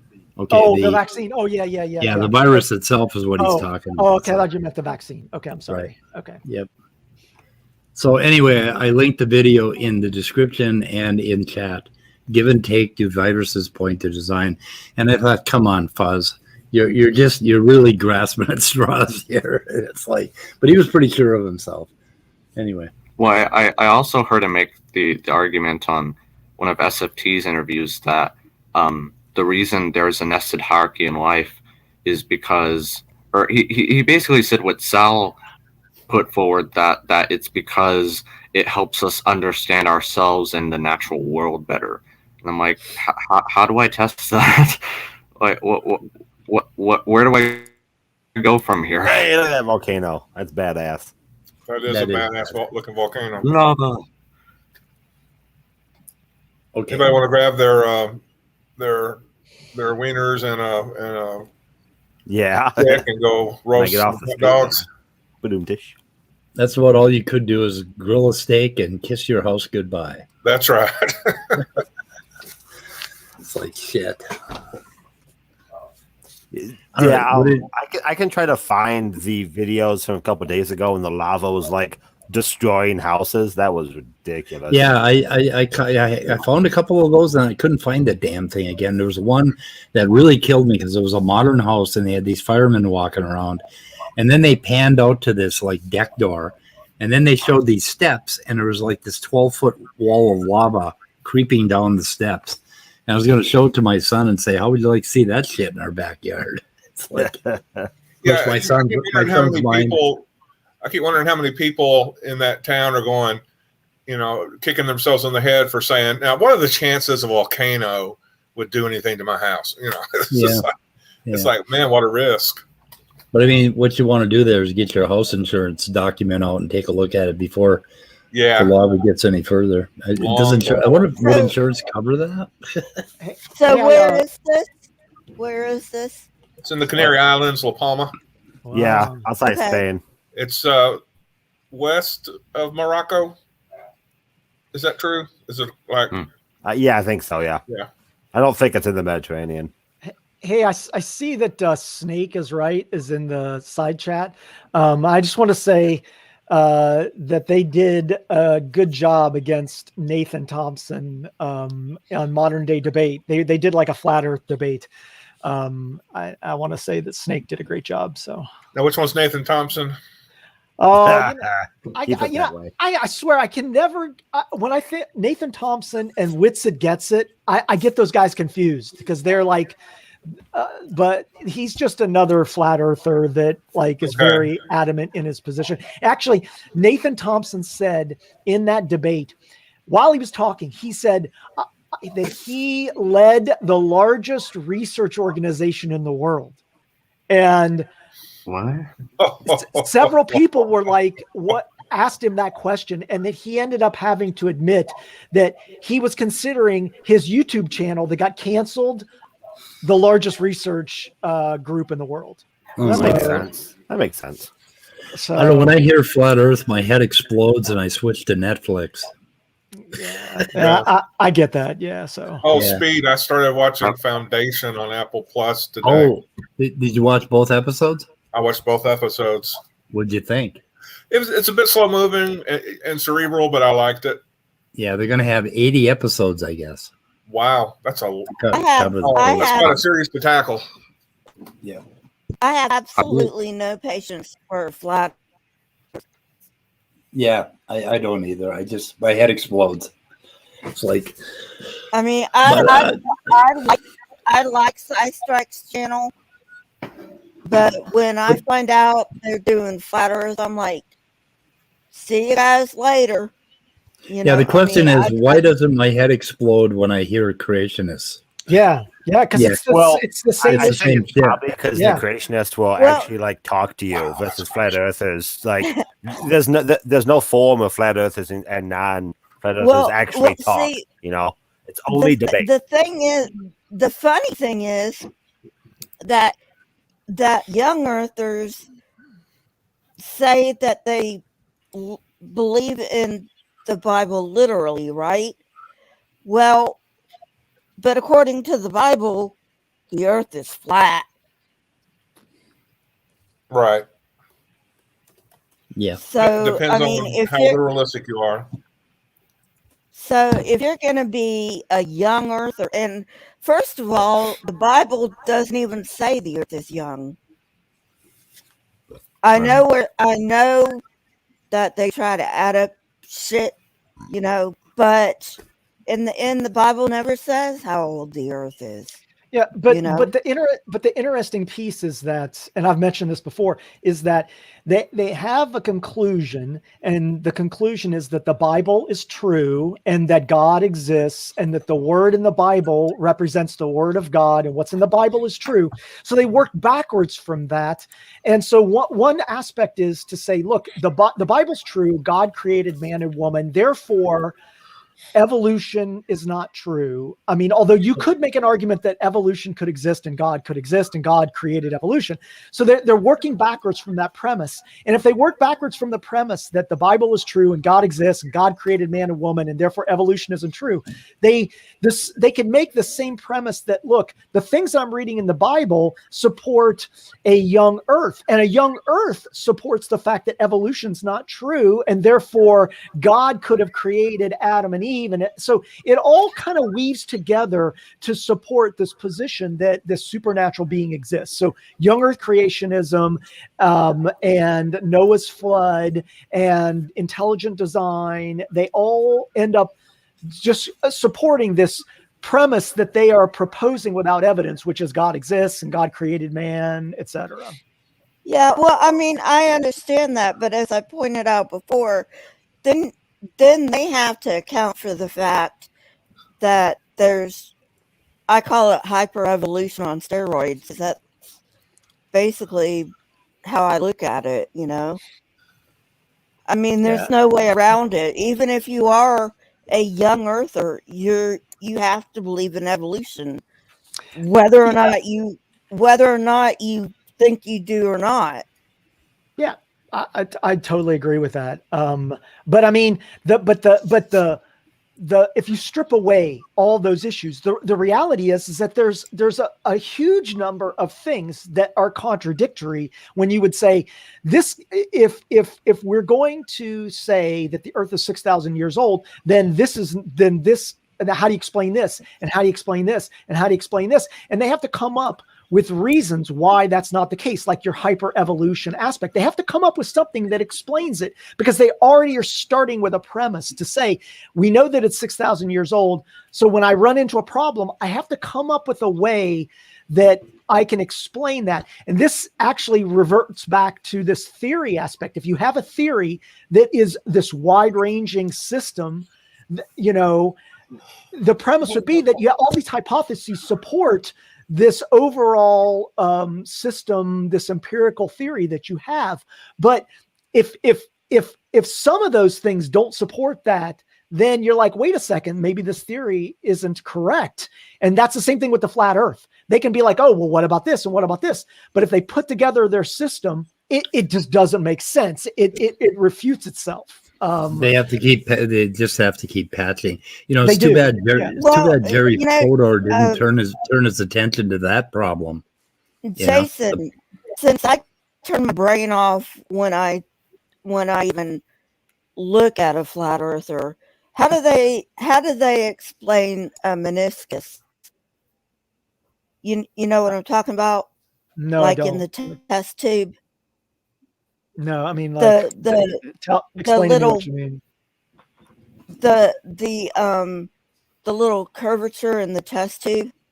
Yeah, what about it? Like, how do they explain that? You mean, how do they explain like the aspects of like the hydrophobic aspects that occur that might explain how water conforms to a surface. No, when or- you fill up a test tube, right?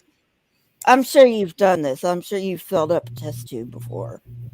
Yeah, you're just talking about like the hydrophobic aspects of water that like are conforming. Basically, it's the curve up or the curve Water down tension, I in a think. liquid due to surface tension. Thank you. How do they Maybe- explain that? Because I mean, Lisa, I that don't think wouldn't- I don't. I don't think it Water would have doesn't any. stick to the globe because of water tension. That's kind of a different conversation entirely. Like the ocean doesn't go around the globe because of water tensions keeping it in the ocean. Like that's gravity that's keeping it there, not water tension. Yeah. Well, I mean, I understand that. I think that they would say that it doesn't have an association with whether the Earth is flat. That their argument that the Earth is flat, that you could still have that occur, but that the Earth is still flat, and it doesn't refute their flat Earth theory, if you want to call it that. So, Okay. Okay. That's what I would. That's what I would think. I mean, No, I understand that. yeah. I'd like to. Yeah, go ahead. Sorry. I'd like to respond to something you said, Jason, because I think it's a good point that needs to be hit home here. Is the fact that when you're comparing, I'll just say when you're comparing explanations, not necessarily a theory or just explanations in general, you need to consider how it's kind of relative which one is best or better. It's not like this is the ultimate be-all theory or explanation.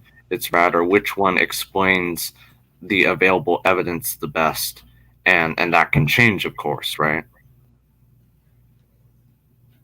Yeah, absolutely. I mean, and I think that, I mean, just what I was saying before about like theories that are supported are not that are supported in a variety of different ways from via different disciplines, Right, independent lines of evidence.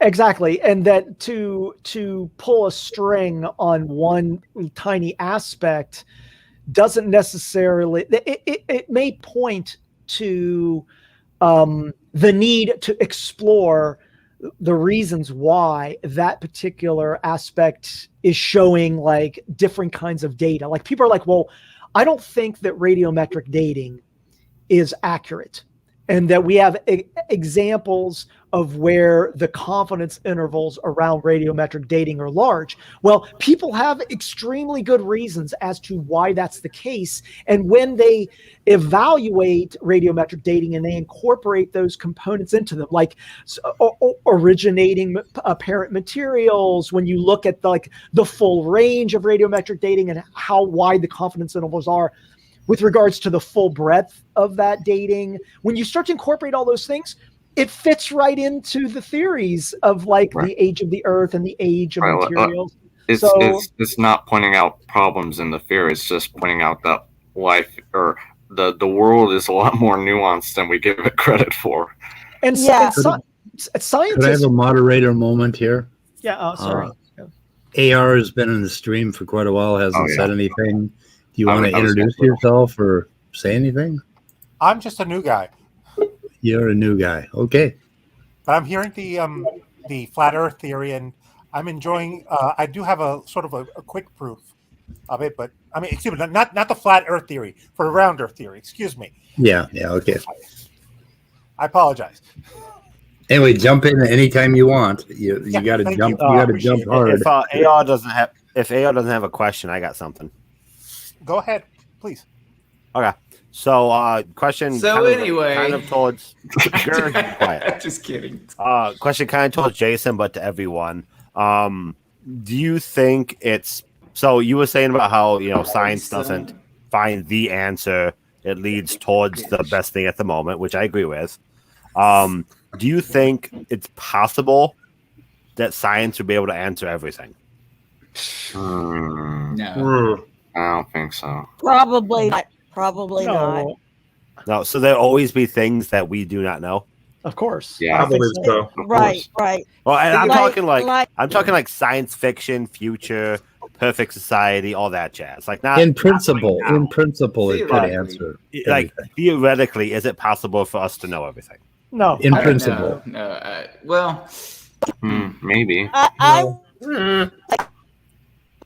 would say the one thing against science explaining everything would be we can never ever know if there was another universe before ours.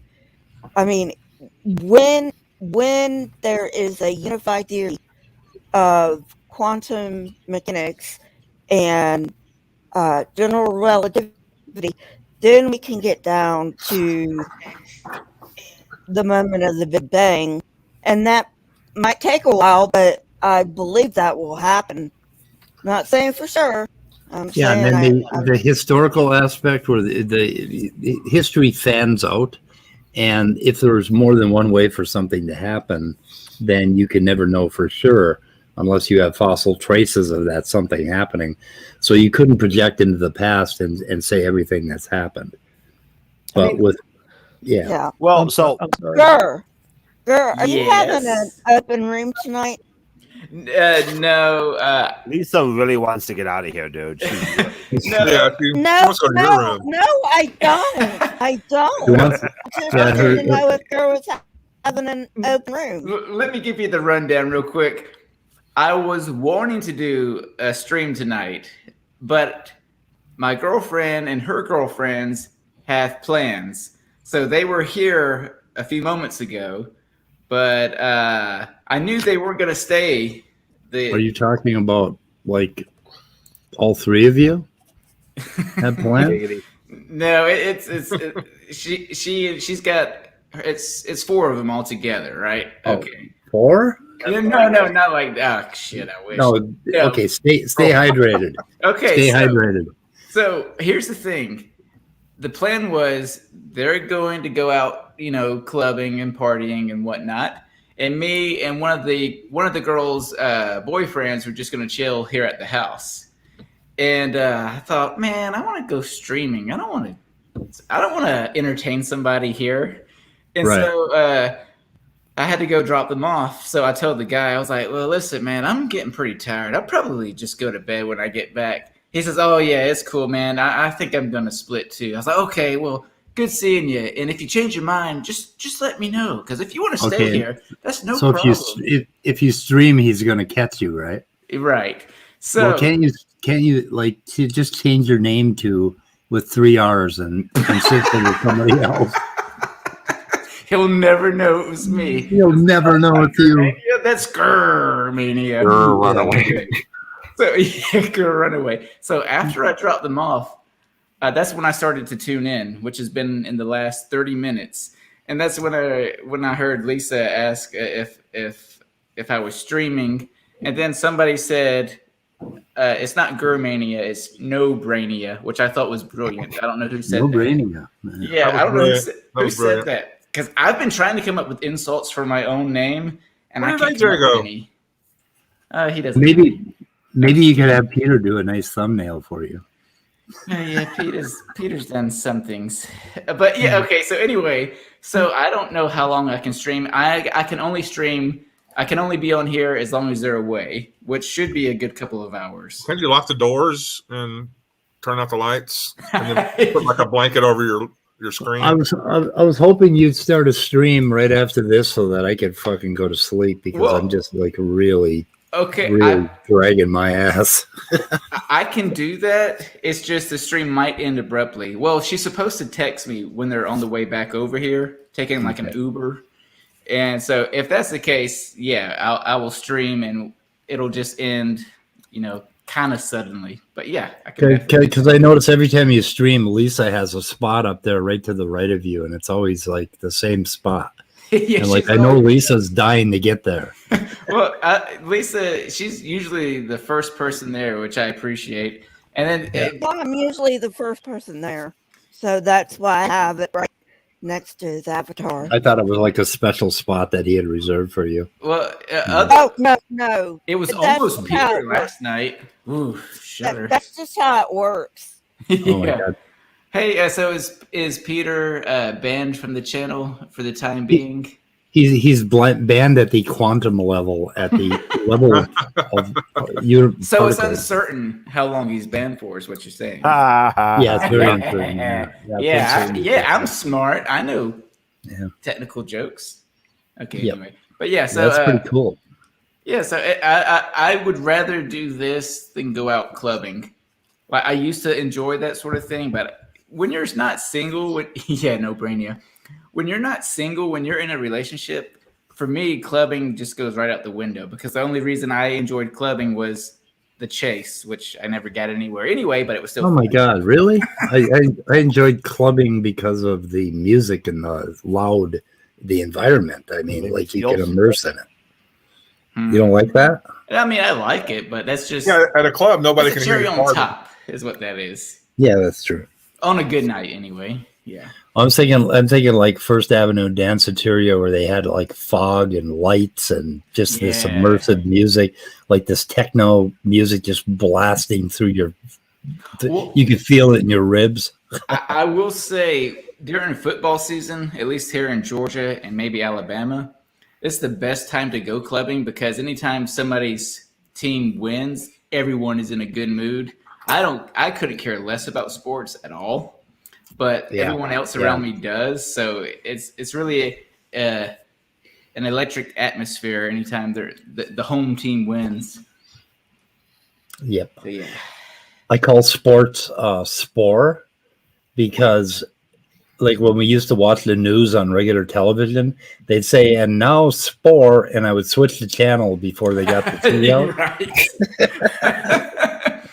This is why I like this community because I mean I'm sure there's a good amount of people here that enjoy sports, but for the most why in the fuck do you care who got the ball? I mean, just buy more balls for fuck's sake. It's simple. I just cannot get into it. I have tried my best. Well, maybe not my best, but I have tried to get into football because football is huge in Georgia, but I just can't do it. The closest I come to it is basketball, but that's not saying a whole lot. Well, it's the same story every time. They fight over the ball and they inch along on the field, and then like, what are they trying to do? What are they trying to accomplish? Well, I would rather. What is the theory? Okay, if given I enjoy watching debates way more than sports. Good for you. Even better than a debate, I would say would be a movie because I'm a movie buff. But yeah. I'm sorry. Go ahead. Or just real quick, someone mentioned brain theory, and I just got this idea for like, there are like those political cartoons. What if there was a similar kind of comic for creationism, and I'm kind of imagining it in my head where you have an autopsy room, and on what you have the patient split in two, and on one side you have someone, a doctor, who is reading on a medical journal trying to figure out how to do the autopsy. And on the other side, you have another doctor who is using the Bible. Oh, yeah. Would that be kind of a little harsh? We should get Nathan Art to start doing cartoons for us and just start, figuring out content. Where has Nathan Art been? Has anybody encountered him? He said he had converted to Christianity, and then I asked him about it in chat, and he said, "Yeah, I had to go to work for a church, so that's why he converted." But he was never. I never got the story, and that was on somebody else's stream. And I invited him over here, and he hasn't shown up. So I don't know what happened to him. I miss him. I like what Cafe said. Martial arts is more interesting than sports. I would agree. Like I enjoy a good UFC fight. I don't watch it, on the regular, but if that's on, I'll definitely watch that. There's UFC going on tonight? Oh, there might be actually. Yeah. I thought so. I find that to be intriguing, and I do like extreme sports. Like skateboarding and cycling and stuff like that. Do you like boxing? I will watch it, but I'm not. I would prefer like MMA type stuff over that. Yeah, personally. I get that. Yeah, my nephew used to do that. And then he got attacked by MRSA, and it just took him out. like wrecked his heart and everything. See people in physical violence. Yeah, if they had gladiator fights Damn it, where's in my bottle? current day times, I'd watch that shit. Oh boy. In way of sports, I really only like artistic gymnastics. Yeah, Yeah, gymnastics. yeah, that is. fun. Figure skating is fascinating. Yeah, and figure skating. My wife hates boxing, but I love boxing and MMA. I mean, Yeah. so Well, I mean, sorry. I understand the negative. I understand the negativity around it, but you know, I don't know where I came from. That was just Saturday night, so I never really wanted to watch What's that boxing? shit. Again, the sweet science or something like that. What's that called? oh yeah, what is it? Is it called the Sweet Science? Is that what it is? I can't remember. I can't remember either. The Sweet Science. Hey, Gur, go set up Yeah, a live stream boxing. and put the link here in chat so that I can get out of here. Okay, Yeah. I'll be right back. I gotta step out and Okay. do it. Don't talk shit about me. I'll be listening. Oh, let's talk shit about him now. He's not really listening. Oh, he left. He's not listening. So anyway, one of the other things I really hate about the creationist idiots is one of the apologists, probably all of the apologists, you know, because they just copy from each other anyway, right? He said they were trying to date a volcanic eruption with argon, and they knew that it was 67 years ago. And I'm like, wait a minute. Yeah. Wait a minute. There is no fucking way that scientists tried to date a 67-year-old volcanic eruption with argon dating. That just doesn't make any fucking sense. Well, Lisa, I tracked that down on one of my weather reports where basically Standing for Truth kept showing this chart of all of these historical eruptions that we knew we had a date for, and then they had the dating, right? So it turned out to go down to that Contested Bones book. That's where they reproduced that I chart. remember talking to you about this, yeah. Right. And then I went and looked at the paper that it referred to, and it turned out they even got the column wrong. They took basically the ratio and they used that for millions of years. So they didn't even copy it right.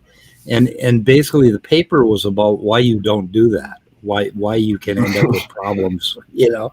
And it's like, okay, well, and Standing for Truth is, why should I trust radiometric dating when they got these dates wrong? And he shows his little chart. And what I really fucking hate about creationists is how arrogant they are when they put out some little piece of garbage like that. And then you go look at the source and it's like, it just all falls apart. And by the time, it took me, 20 minutes to dig that, to go through that source material. It took me 30 minutes to get SFT to tell me where he got the chart from. So I spent an hour, and by that time, SFT had spewed 50 more bullshit things with the same arrogance. Yeah, gish galloping. That's all they can do. That's all they can fucking do is gish gallop. Yeah, You know, I mean, the radiometric dating thing really gets me because literally every geologist in the world is probably using that at this moment. Not just research geologists, industry geologists, like the oil and the gas and the minerals that you're using. That was part of the process. I'm not even a geologist, and I even know you can't use argon for something as young as 67 years. Jason, what is it, like 500 million years? No, it's not. Argon? It's not that long. Okay. Yeah, but certainly, like the issues of, like I was saying, confidence intervals about like what your range of error is. For something that's like 67 years, your range of error is going to be will be larger than that, and so that would be very difficult to do any dating in that, that way. In that paper, he talked about other dating samples where they had 95% confidence, and he explained why. But that paper was from 1969. I'm guessing we've done a lot of work since then. So like this is this is another thing that someone professor pointed out to me once.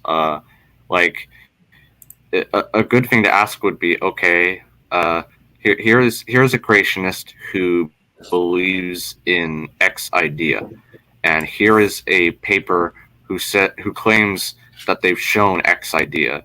Find a creationist who will look into that and say, well, we've looked into the methodology and we don't think it supports X idea.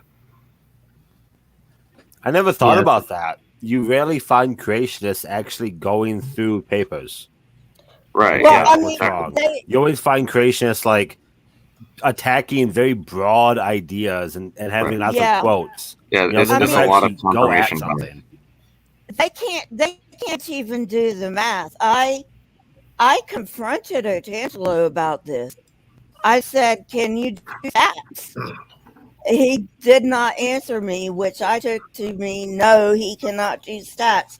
How do you know these fucking papers are telling you the truth if you can't do fucking stats?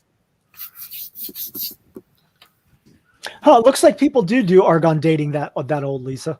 So I think I stand corrected on that. I think they do. For the 500 million years? Yeah, I think they do go back. Okay. Yeah, you use argon for zircons, I believe, is one of the things. But they can't use it as for something as young as 67 years. No. I know that. It's a good analogy for it. It's like using a human scale to weigh a truck. Or but frankly, like that again, the error range is would be so large given the scale of the dating method results in the error being much larger than that small amount of time period. And that's an erroneous technique that would be used by a creationist to say, it's not accurate. Look, ding, ding, ding, ding, ding. You know, and you're like, well, wait a second. That you're using a methodology of which the intervals are so large that you can't date to that time period. Like, well, then it's wrong. I mean, it's not wrong. It's you're just using it in the wrong way. Yeah, I like Logic's analogy. He says, "Hey, I invited Midnight tonight, and he didn't show up, so somebody found him." So, man. Logic said a hammer is not. Let's see. What did you say? A hammer is not useful as a dinner plate or something like that. So, I mean, and that's what they're basically doing. They're trying to take a hammer and make it into a dinner plate. Or like the classic, what is it? If all you have is a hammer, everything is a nail. If you've ever heard that analogy, which is, or that statement, which I think, I have heard that statement. I think it's oftentimes used in machine learning for like people that have, like, you're really good at using a certain algorithm, and you're like, I use this algorithm all the time for the different things that I do. Like, I have like an algorithm, like support vector machine algorithm. Like, I use that model all the time because I know it really well. Well, if all you use is support vector machines, then you're going to use it for every single thing. That isn't necessarily always a good thing. Right. Well, exactly. It seems to me that their whole narrative is based on a god, of course. So when they find problems, quote unquote, in theories and hypotheses, and say, look, the theory doesn't explain this and that, and it almost seems like they're kind of projecting a little bit, saying that the theory is wrong because it hasn't achieved the godhood that they want. Yeah. And there's a problem with that. They have this book that gives them this certainty, and they're kind of addicted to that, like, real simplistic story. You know, it's almost like being addicted to your childhood fairy tales. Right. They don't like uncertainties. Yeah. And another thing is. AR wanted to say something, Lisa. Well, this is true too. No, just that they're Um, not brave enough to handle uncertainty. Yeah. Right. yeah, point. I mean, they're not willing to say I don't know. But the other thing about creationism is it's not a theory in the scientific sense of the word because it doesn't predict anything. Evolution predicts Right. shit. Creationism can only say God done it, you know? Right. Well, what's more, the predictions it does make have been falsified. They're not accurate. Well, like, yeah, I mean, like the worldwide flood. I mean, Right. Because like SFT says, well, we have all these predictions and things like. Well, you need more than just to make a prediction. You need to test it. You need to make sure it's accurate. All of that. I mean, what prediction do they say they have? I mean, they keep bringing up this cold slab thing or whatever.